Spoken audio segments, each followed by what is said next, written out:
Hello my dear lovely student, welcome back to my channel Sarwan lecturer. आज का ये video class 10 Hindi के लिए सबसे ज़्यादा इंपॉर्टेंट है क्योंकि हिंदी में हमें 95% ज़रूर लाना है, क्योंकि हिंदी में हम लोग हर एक टॉपिक को बहुत ही अच्छे से पढ़ेंगे। सबसे पहले हम लोग हिंदी के जो बहुत ही ज़्यादा इंपॉर्टेंट ऑब्जेक्टिव क्वेश्चन है, बहुविकल्पीय प्रश्न है, वो पढ़ेंगे। ठीक है, क्लास 10 हिंदी 2024 बोर्ड एग्जाम में सारे स्टूडेंट पेपर देने वाले हैं, तो ध्यान रखना ये 30 अगर आप ऑब्जेक्टिव क्वेश्चन तैयार कर लेते हो तो आपकी हिंदी में जो 20 मार्क्स का ऑब्जेक्टिव आता है ना, यानी कि 20 मार्क्स का एमसीक्यू आता है, वो आपका क्लियर हो जाएगा। तो आपसे यही रिक्वेस्ट है कि इस वीडियो को लास्ट तक देखना, वीडियो को लाइक कर देना, और ये हम वो क्वेश्चंस देखेंगे जो बोर्ड पेपर में 100% आएगा ही, क्योंकि ये बहुत ही ज़्यादा इंपॉर्टेंट क्वेश्चन है क्लास 10 हिंदी के लिए। ठीक है, तो हम एक एक क्वेश्चन को स्टेप बाय स्टेप समझेंगे, तो वीडियो को लाइक कर देना, अगर चैनल पर नए हो तो सब्सक्राइब भी कर लेना, और वीडियो को अपने फ्रेंड्स के साथ शेयर कर देना ताकि वो भी इस वीडियो को देखकर अच्छे से अच्छे मार्क्स अचीव कर सके। ठीक है, तो पहला प्रश्न है, शुक्ल युग की कला अवधि है। देखो बहुत ही ज्यादा इंपॉर्टेंट क्वेश्चन है, क्योंकि ये क्वेश्चन मैं कई बार बता चुका हूं, क्योंकि ये क्वेश्चन बोर्ड एग्जाम में आता ही आता है। एक आपका समय सीमा, जिसे कला अवधि कहते हैं या फिर समय सीमा कहते हैं, वो जरूर आता है। शुक्ल युग का है या फिर किसी और का है, एक दो आप ज्यादा तैयार कर लेना, 2-3 कम से कम तैयार कर लेना, जो इनकी कला अवधि होती है, समय अवधि। ठीक है, ऑप्शन का है 1850 से 1900 तक का है, 1900 से 1920 तक, या 1919 से 1938 तक, या 1938 से 1947 तक। तो अगर आपसे शुक्ल युग की यानी कि शुक्ल युग की कलावधि पूछा जाए तो याद रखना 1919 से 1938 तक होता है। ठीक है, मतलब आपका यहाँ 19 का आप 2 गुना करोगे 38 हो जाएगा। ठीक है, तो 1919 से 1938 आप थोड़ा सा ट्रिक भी याद रखना। अगला क्वेश्चन नंबर 2 है कि कृति कंकाल। देखो यहाँ एक शब्द आया है कंकाल, तो कंकाल जो है वो किसकी रचना है? वेरी इंपॉर्टेंट क्वेश्चन है माय डियर स्टूडेंट। जो कंकाल है, आप लोगों ने ये रचना जरूर याद किया होगा, अगर आप ऑब्जेक्टिव पढ़े होंगे तो ये रचना जरूर आया होगा, क्योंकि बोर्ड एग्जाम के लिए जो बहुत ही ज्यादा इंपॉर्टेंट क्वेश्चन है वही मैं आपको बता रहा हूँ। ठीक है, तो अगर आपने पढ़ा है तो अच्छी बात है। जयशंकर प्रसाद, मुंशी प्रेमचंद, राम कुमार वर्मा, या मैथिली शरण गुप्त। तो कृति कंकाल जो है, कंकाल के जो रचनाकार हैं वो हैं जयशंकर प्रसाद जी। कौन है? जयशंकर प्रसाद जी हैं कंकाल के लेखक। ठीक है, क्वेश्चन नंबर 3 देखो, रस मीमांसा के लेखक हैं। वेरी इंपॉर्टेंट है माय डियर स्टूडेंट, जो रस मीमांसा, इसके लेखक कौन है? ऑप्शन नंबर का है रामचंद्र शुक्ल, या गुलाब राय, भगवत शरण उपाध्याय, जयप्रकाश भारती। आई होप कि सारे स्टूडेंट को पता होगा। अगर नहीं पता है तो फिर आप लोगों ने अच्छे से पढ़ाई नहीं करा है, क्योंकि ये ऑब्जेक्टिव क्वेश्चन यार आपको जीवन परिचय में पहले चैप्टर में मिल जाएगा, साथ में आपके इंपॉर्टेंट ऑब्जेक्टिव में भी मिल जाएगा। तो अगर आपने अभी तक ऑब्जेक्टिव नहीं पढ़ा है तो थोड़ा सा पढ़ो, और मैं आपको जो बता रहा हूँ उसको याद करो, और फिर आप लोग देखो, आपको बोर्ड एग्जाम में बहुत सारा क्वेश्चन यहाँ से देखने को मिलेगा। ठीक है, तो रामचंद्र शुक्ल जी जो है वो हमारे रस मीमांसा के रचनाकार हैं, और पहला चैप्टर आपका क्लास 10 हिंदी में आचार्य रामचंद्र शुक्ल जी का मित्रता चैप्टर है। ठीक है, अगला क्वेश्चन नंबर 4 देखो कि उपन्यास जो है भूले बिसरे चित्र के लेखक हैं। एक हमारा जो ये भूले बिसरे चित्र एक रचना है जो किस विधा पर है? उपन्यास विधा पर। किस विधा पर? उपन्यास। आगे सामने लिखा हुआ है उपन्यास, यानी कि उपन्यास विधा पर है। तो इसके जो लेखक हैं, राइटर हैं, वो कौन है? प्रेमचंद हैं, भगवती चरण वर्मा है, या फिर हमारा यशपाल या वृंदावन लाल। तो भैया ये तो सारे स्टूडेंट को पता होगा, क्योंकि ये क्वेश्चन मैंने 1-2 बार पढ़ाया है, क्योंकि आपके बोर्ड एग्जाम के लिए बहुत ही ज़्यादा इंपॉर्टेंट है। तो जो भूले बिसरे चित्र हैं उसके जो हमारे हैं भगवती चरण वर्मा जी हैं। कौन है? भगवती चरण वर्मा, यानी कि ऑप्शन नंबर खा वाला हमारा सही है क्वेश्चन नंबर 4 का। अब हम लोग देखेंगे क्वेश्चन नंबर 5। तो अगला क्वेश्चन है हमारा क्वेश्चन नंबर 5 है, आकाशदीप के रचनाकार हैं। आकाशदीप जो है इसके लेखक कौन है? ऑप्शन नंबर का है अमरकांत, या फिर आचार्य रामचंद्र शुक्ल, या जयशंकर प्रसाद, निराला। तो आप लोग बताओ कि आकाशदीप जो है उसके लेखक कौन है? अभी आप लोगों को मैंने एक पढ़ाया कृति मतलब कंकाल। कंकाल के रचनाकार कौन थे? जयशंकर प्रसाद। तो देखो मैं आपको कुछ इनकी रचनाएं जो हैं वो बहुत ज़्यादा इंपॉर्टेंट है, जैसे कंकाल है, तितली है, झरना है, साथ में आपका आकाशदीप है, एंड इनकी 2 नाटक बहुत ज़्यादा इंपॉर्टेंट है, वो है चंद्रगुप्त एंड भैया स्कंदगुप्त। तो ये कुछ ऐसी रचनाएं हैं जो आप जयशंकर प्रसाद जी की याद कर लो, फिर आपको जयशंकर प्रसाद जी की रचनाएं नहीं याद करनी पड़ेंगी, इससे बाहर आता ही नहीं है। ठीक है, तो आकाशदीप के लेखक कौन है? जयशंकर प्रसाद। ठीक है, अगला क्वेश्चन है कलम का सिपाही। कलम का सिपाही के लेखक हैं कलम का सिपाही के लेखक कौन है, यानी कि क्वेश्चन नंबर 6 में आपसे पूछ रहा है कि कलम का सिपाही जो रचना है उसके लेखक कौन है। अमृत राय, गुलाब राय, मुंशी प्रेमचंद्र या वैद्यनाथ मिश्र। तो कलम का सिपाही के जो लेखक हैं वो कौन है, तो वो है हमारे, देखो कलम का सिपाही, कलम के सिपाही के जो लेखक हैं वो है, कलम जो है एक अमृत होता है बच्चों के लिए, स्टूडेंट के लिए जो फ्यूचर बनाता है, तो उसके लेखक जो है अमृत राय। ठीक है, तो कलम का सिपाही के लेखक कौन है, अमृत राय। क्वेश्चन नंबर 7 है मोहन राकेश के लेखक का नाम, मोहन राकेश, इसमें सॉरी क्वेश्चन नंबर 7 है लहरों के राजहंस के लेखक कौन है, लहरों के राजहंस के लेखक कौन है। ठीक है, मोहन राकेश, प्रेमघन, गुलाब राय, रामधारी सिंह दिनकर। तो लहरों के राजहंस, देखो लहरों के राजहंस के लेखक कौन है, इसमें दो नाम है, लहरों के राजहंस, देखो लहर राजहंस, तो इसके जो लेखक हैं, जो राइटर हैं, उनका भी दो नाम है, मोहन राकेश। देखो मोहन एक अलग सा नाम है, राकेश एक अलग है, बट इनका दोनों एक ही नाम है, मोहन राकेश। ठीक है, क्वेश्चन नंबर 7 तक समझ में आ गया होगा बहुत ही अच्छे से। क्वेश्चन नंबर 8 पर आते हैं, बहुत ज्यादा इंपॉर्टेंट है। तो स्टूडेंट हमारा क्वेश्चन नंबर 8 है कि जो त्यागपत्र है, त्यागपत्र किस विधा की रचना है। ठीक है, त्यागपत्र जो है, देखो आपको विधा बताना है, देखो इसके राइटर आपको नहीं बताना, आपको विधा बताना है। ठीक है, देखो विधा भी आपका बहुत ज्यादा आता है, जैसे आपका आता है चंद्रगुप्त, किस विधा की रचना है, तो अगर आपको पता है तो बताओगे, वरना फिर नहीं बता पाओगे। ठीक है, तो आप इसको भी तैयार करो साथ में कि किस विधा की रचना है। अगर आप बुक में देखोगे तो आप में एक राइटर का कॉलम बना रहता है, एक आपका जो इसके रचना होता है, एक विधा का भी अलग से कॉलम बना होता है। ठीक है, देखना, तो वो आप लोग विधा भी तैयार करो साथ में, जो इंपॉर्टेंट है। तो त्यागपत्र हमारा किस विधा की रचना है, त्यागपत्र हमारा उपन्यास विधा की रचना है। किस विधा की रचना है, उपन्यास विधा। ठीक है, चलो अब हम लोग देखते हैं क्वेश्चन नंबर 9। भगवत शरण उपाध्याय द्वारा रचित निबंध है, जो आपको भगवत शरण उपाध्याय जी हैं उनके द्वारा जो हमारा रचित निबंध कौन सा है।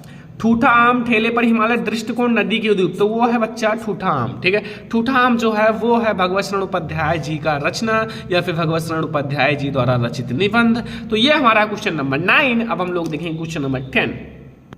क्वेश्चन नंबर 10 आप लोग ध्यान दो, यहां लिखा स्मृति की रेखाएं साहित्य की विधा है। स्मृति की रेखाएं जो है वो किस साहित्य की विधा है, जीवनी, भेंटवार्ता, संस्मरण, नाटक, तो किस विधा की रचना है। तो भैया जो हमारा स्मृति की रेखाएं हैं वो हमारा किस विधा की रचना है, संस्मरण विधा की रचना है। ठीक है, किस विधा की, संस्मरण विधा की। अब आप लोग छोटा सा काम करना, कमेंट बॉक्स में बताना कि स्मृति की रेखाएं जो है वो किसकी रचना है। ठीक है, आप लोग जरूर बताना ताकि आपका नॉलेज जो है वो बढ़ता रहे और मैं आप लोगों को पढ़ाता रहूं तो आपका 1 से 2 क्वेश्चन साथ में तैयार होता रहे। ठीक है, क्वेश्चन नंबर 11 है साकेत महाकाव्य की रचना किसने की। साकेत महाकाव्य की रचना किसने किया था, मैथिली शरण गुप्त, जयशंकर प्रसाद, हरिओध या नागार्जुन। तो साकेत महाकाव्य की रचना my dear student Maithili Sharan Gupt जी ने किया था। किसने किया था, मैथिली शरण गुप्त जी ने साकेत महाकाव्य की रचना की है। ये साकेत महाकाव्य बहुत ही ज्यादा इंपॉर्टेंट एंड बहुत ही ज्यादा प्रसिद्ध रचना है मैथिली शरण गुप्त जी का, तो आप जरूर तैयार करना है सारी क्वेश्चन। ठीक है, क्वेश्चन नंबर 12 है रामचंद्रिका के रचनाकार हैं। रामचंद्रिका जो है वेरी इंपॉर्टेंट क्वेश्चन है जो मैं आपको बता रहा हूं। जो रामचंद्रिका रचना है उसके लेखक कौन है या फिर उसके रचनाकार कौन है। बिहारी लाल जी हैं, केशव दास, भूषण या मतीराम। तो 12 नंबर क्वेश्चन में जो रामचंद्रिका है उसके जो राइटर हैं वो हैं केशव दास जी। कौन है, केशव दास जी हैं। ठीक है, तो हम लोग देखते हैं क्वेश्चन नंबर 13 यानी कि 13 नंबर क्वेश्चन। निम्न में से प्रयोगवादी, देखो बहुत सारी आपकी प्रयोगवादी एक है रीति काल, प्रगतवादी काल, ठीक है, बहुत सारे होते भक्ति काल। तो ऐसे में आपको प्रयोगवादी की 2 प्रमुख विशेषताएं बतानी है। रीति काल की भी बहुत ही ज्यादा आता है, ध्यान रखना। रीति काल का तो आपका बहुत ही ज्यादा आता है। पहले जब ऑब्जेक्टिव नहीं होता था तो ये क्वेश्चन बिल्कुल फिक्स होता था 2 मार्क्स का कि भाई विशेषता लिखना है, अब तो ऑब्जेक्टिव हो गया है। ठीक है, घोर वैश्विकता, यथार्थवादी दृष्टिकोण, समाज में यथार्थवादी चित्रण, नारी की प्रति परिवर्तित दृष्टिकोण। तो इसमें हमारा दोनों ऑप्शन से एक का और खा, क्योंकि यहाँ हमें 2 बताना है। देखो आपके पेपर में एक ऑप्शन गा वाला रहेगा कि ऑप्शन का और खा दोनों, ये जरूर रहेगा। तो अगर ऐसा रहेगा तो आप इस पर टिक लगाना। ठीक है, क्योंकि इस टाइप के क्वेश्चन बोर्ड एग्जाम में आते हैं, मैंने देखा है पेपर में। ठीक है, अगला क्वेश्चन देखो, क्वेश्चन नंबर 14 है रीतिकालीन कवि हैं। रीतिकाल के कवि कौन है इन चारों में से, केशव भट्ट या जायसी, पद्माकर या कृष्णदास। तो क्वेश्चन नंबर 14 का है पद्माकर। कौन है? पद्माकर जो है वो रीतिकालीन कवि हैं। कौन है? रीतिकालीन कवि। तो क्वेश्चन नंबर 14 तक आपको अच्छे से समझ में आ गया। तो चलो अब हम लोग नेक्स्ट पेज से क्वेश्चन नंबर 15 देखते हैं। क्वेश्चन नंबर 15 अब आप लोग देखो 15 नंबर, ठीक है, कि निम्न में से रीतिकाल का कालावधि है। रीतिकाल देखो मैंने बताया था ना, अभी मैंने इससे पहले एक शुक्ल युग की कालावधि बताया था, जो कहा था मैंने कि बोर्ड एग्जाम में आता है। अब यहाँ रीतिकाल का आ गया। अब रीतिकाल का आपको पता होगा तो अच्छी बात है, नहीं पता है तो पता चल जाएगा। ऑप्शन नंबर का है कि 1643 से 1843 तक, खा है 1343 से 1643 तक, गा है 743 से 1343 तक, या घा है 1843 से अब तक। तो देखो हमें रीतिकालीन बताना है, ठीक है। अगर आप रीतिकाल के किसी भी कवि जानते हो ना, कवि को मतलब रीतिकाल के, और उनका आप ये जानते हो कि भैया उनका जन्म कब हुआ, तो आई होप कि आप गेस कर सकते हो कि इसके बीच में हमारा क्या है, रीतिकाल है। जैसे हमारा ये 1643 से 1843 तक है, ठीक है, तो इसमें जो रीतिकालीन कवि हैं वो इसके बीच में ही है, ठीक है। तो ये हमारा है 1643 से 1843 तक हमारा है रीतिकाल का कालावधि। अगला क्वेश्चन देखो 16 नंबर क्वेश्चन, निम्न में से छायावादी युग के कवि हैं। छायावाद युग के कवि कौन हैं? ऑप्शन नंबर का है सुमित्रानंदन पंत, नारेंद्र शर्मा, दादू दयाल कुतुबन। तो जो छायावादी युग के कवि हैं वो कौन है? तो वो हमारे हैं सुमित्रानंदन पंत जी। कौन है? सुमित्रानंदन पंत जो है वो एक छायावादी युग के कवि हैं। अगला क्वेश्चन नंबर 17, आंगन के पार द्वार के रचयिता हैं। जो आंगन के पार द्वार है इसके रचयिता कौन है? ऑप्शन नंबर का है धर्मवीर भारती, खा है सच्चिदानंद हीरानंद बच्चन, अज्ञे मुक्तिबोध या राम नरेश त्रिपाठी। तो भैया आंगन के पार द्वार है उसके जो रचनाकार हैं वो कौन है? तो वो है सच्चिदानंद हीरानंद वात्स्यन अज्ञेयी। कौन है? सा ही वा अज्ञेयी। इसका फुल फॉर्म होता है सा से सच्चिदानंद, है से हीरानंद, वा से वात्स्यन, आ से अज्ञेयी, ठीक है। तो अगला है हमारे स्टूडेंट साकेत महाकाव्य के रचनाकार हैं। ये दोबारा क्वेश्चन आ गया ना, तो ये एक बार क्वेश्चन मैंने बताया है अभी, बट चलो ठीक है। साकेत महाकाव्य किस युग की रचना है? हमें राइटर नहीं बताना है। हमने उस क्वेश्चन में भी देखा था कि साकेत महाकाव्य के रचनाकार कौन है, वो तो मैथिली शरण गुप्त, लेकिन इसमें आपको युग बताना है। ये बहुत ही ज्यादा इंपॉर्टेंट अलग टाइप का क्वेश्चन है, ठीक है। तो हमारा इसमें ये पूछ रहा है हमारे डियर स्टूडेंट कि साकेत किस युग के रचना है। तो अगर आप मैथिली शरण गुप्त के राइटर हैं, अब उनको आप ये जानते हो कि भैया ये किस युग के हैं, तो आप बता दोगे भाई साकेत किस युग की रचना है। भारतीय द्विवेदी युग, प्रगतवादी, छायावादी। तो मैं आपको बता दूं जो साकेत है वो हमारा द्विवेदी युग की रचना है। किस युग की? द्विवेदी युग की रचना है। जो हमारा साकेत महाकाव्य है वो हमारा द्विवेदी युग की रचना है। अगला क्वेश्चन 19 नंबर, लोकायतन का रचनाकार है। लोकायतन एक रचना है, इसके रचनाकार इनके राइटर का नाम बताना है। सूर्यकांत त्रिपाठी निराला, या फिर हमारे सुमित्रानंदन पंत, जय शंकर प्रसाद, महादेवी वर्मा। तो लोकायतन के रचनाकार कौन है? उसके हैं भैया सुमित्रानंदन पंत जी। कौन है? सुमित्रानंदन पंत। तो क्वेश्चन नंबर 19 का हमारा ऑप्शन नंबर खा बिल्कुल सही है। ये सारा क्वेश्चन आप अपना एक नोट्स बनाओ, छोटा सा सारा नोट करो, अच्छे से तैयार करो, क्योंकि ये बहुत ही ज़्यादा इंपॉर्टेंट क्वेश्चंस हैं। और अगर आपने इन सबको तैयार कर लिया तो आपके बहुत सारे ऑब्जेक्टिव क्लियर हो जाएंगे। 20 नंबर क्वेश्चन पे आ जाओ। 20 नंबर क्वेश्चन में पूछ रहा है निम्न में से शुक्लोत्तर युग के लेखक हैं। 4 हमारे कवि हैं, लेखक हैं। अब इसमें आपको ये बताना है भैया कि शुक्लोत्तर युग के लेखक कौन है।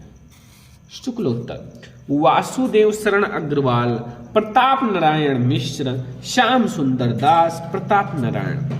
तो अगर आपसे बताया जाए कि भैया इसमें से हमारे शुक्लोत्तर युग के कवि कौन है या लेखक कौन है, तो वो है वासुदेव शरण अग्रवाल। कौन है? वासुदेव शरण अग्रवाल जी हैं, ठीक है। तो ये हमारा 20 नंबर क्वेश्चन है। 21 देखो, अब हमारा थोड़ा व्याकरण से इंपॉर्टेंट क्वेश्चन आते हैं। लिखा हुआ है राम राम कहीं राम कहीं राम राम कहीं राम, ठीक है। और तुन परिहे रघुवर विरा राव राव सुरधाय। अब इसमें आपको ये बताना है कि इसमें हमारा कौन सा रस है।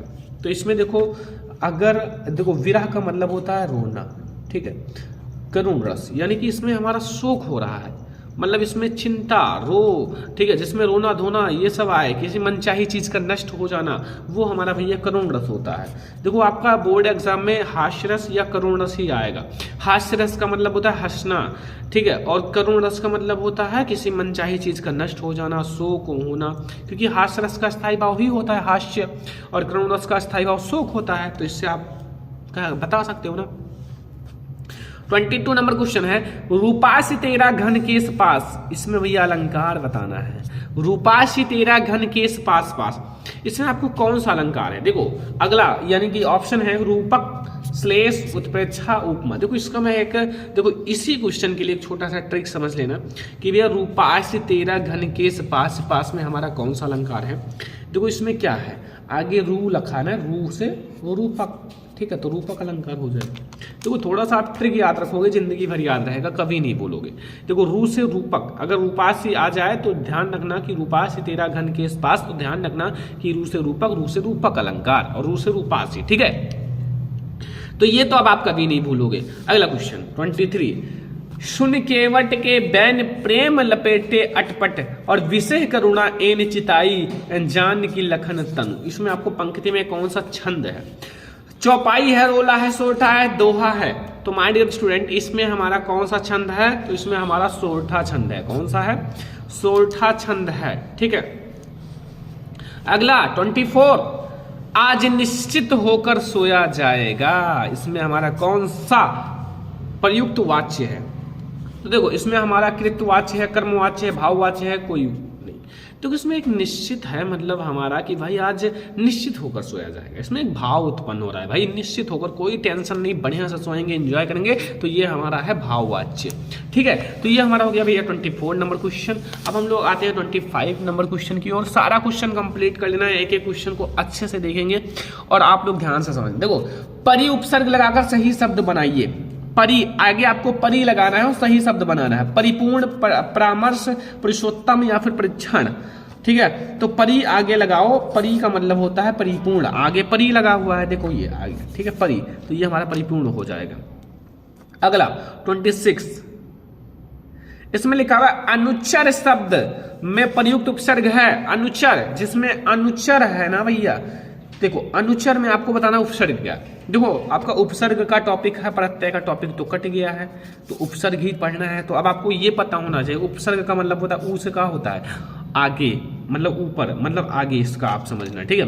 तो आगे हमारा जो जुड़ा होता है वो उपसर्ग होता है। तो आगे हमारा अनु जुड़ा हुआ है, तो ये क्या है? एक उपसर्ग है, ठीक है। यहाँ अन तो है नहीं, छोटा आ है, बट हमारा जो ये अनु है ये उपसर्ग है, क्योंकि हमारे कुछ ऐसे उपसर्ग हैं जो बहुत ज्यादा इंपॉर्टेंट है। अनि, अधु, अनि, अनु है, आदि है, आ है, ठीक है, ऐसे हमारे हैं। ग्रह तो है नहीं, तो अनु हो जाएगा, ठीक है। 27 नंबर क्वेश्चन है, पंचवटी में कौन सा समास है? पंचवटी में कौन सा समास है? कर्मधारय, द्वंद्व, द्विगु या फिर तत्पुरुष? तो माय डियर स्टूडेंट जो पंचवटी है, पंचवटी में हमारा कौन सा समास है? देखो पंचवटी, क्वेश्चन ध्यान से समझना। इसमें हमारा देखो, इसमें एक चीज आया है, अंक, पंच, पंच का मतलब होता है 5, तो इसमें हमारा द्विगु समास हो जाएगा, ठीक है। अगर जैसे हमारा माता और पिता या श्लेष आए तो वो हमारा द्वंद्व होता है, क्योंकि इसमें 2 होते हैं। जैसे यहाँ देखो गंगा यमुना, गंगा यमुना जो है का समास विग्रह है, तो गंगा यमुना का जो समास विग्रह है वो गंगा और यमुना है। क्या है? गंगा और यमुना है, ठीक है। तो ये हमारा है 28 नंबर क्वेश्चन। गंगा यमुना का क्या होगा? देखो यहाँ श्लेष लगा हुआ है, तो अब गंगा और यमुना, ऐसे माता पिता आ जाए, माता और पिता, भाई बहन आ जाए, भाई और बहन, ठीक है। तो ऐसे आपको करना है। 29 नंबर क्वेश्चन है, बादल और शब्द के पर्यायवाची हैं। बादल, बादल का क्या होगा? पीलांग सस्य, अम्बुद प्रयोध, तरित चपला या वृष्टि बौछार। तो बादल जो है, बादल, बादल का होगा अम्बुद और प्रयोध। क्या होगा? अम्बुद और प्रयोध। तो ये हमारा है 29 नंबर क्वेश्चन। और हमारा लास्ट नंबर क्वेश्चन है जो कि हमारा बहुत ज्यादा इंपॉर्टेंट है, तद स्त्रीलिंग शब्द का सप्तमी विभक्ति बहुवचन रूप होगा। ताभ्या, तासु, ताभि, तसाम। तो इसका होगा माय डियर स्टूडेंट तासु। क्या होगा? तासु। तो ये हमारा हो गया 30 नंबर क्वेश्चन। तो ये हमारे 30 ऐसे ऑब्जेक्टिव क्वेश्चन हैं माय डियर स्टूडेंट क्लास में हिंदी का। जिसमें से आपके 30 में से आपका 20 नंबर का ऑब्जेक्टिव आता है, तो आप समझो 95% फिक्स है कि यहीं से आएंगे, क्योंकि ये बहुत ज़्यादा 3 स्टार वाले प्रश्न है बोर्ड एग्जाम के लिए। ठीक है, सबसे पहले आपको अभी मैं ऑब्जेक्टिव पढ़ा दिया हूँ, आपको गद्यांश पद्यांश, हिंदी संस्कृत गद्यांश, हिंदी संस्कृत पद्यांश, आपको सारी चीज़ें पढ़ाया जाएगा, जो आपका खंडकाव्य है, निबंध है, जीवन परिचय, सब कुछ। आप लोग एक काम करो, वीडियो को लाइक कर देना, चैनल पर नया हो तो सब्सक्राइब कर लेना, ताकि हम आप लोगों को जो भी वीडियो दें आपको सबसे पहले मिले और आप उसे देखकर सबसे पहले पढ़ सको। ठीक है, तो जल्दी से लाइक करो, शेयर करो, चैनल पर सब्सक्राइब कर लेना। हम लोग ऐसे ही और बहुत सारी वीडियो देखेंगे। तो चलो फिर मिलते हैं नेक्स्ट इंपॉर्टेंट वीडियो में, तब तक के लिए जय हिंद, वंदे मातरम।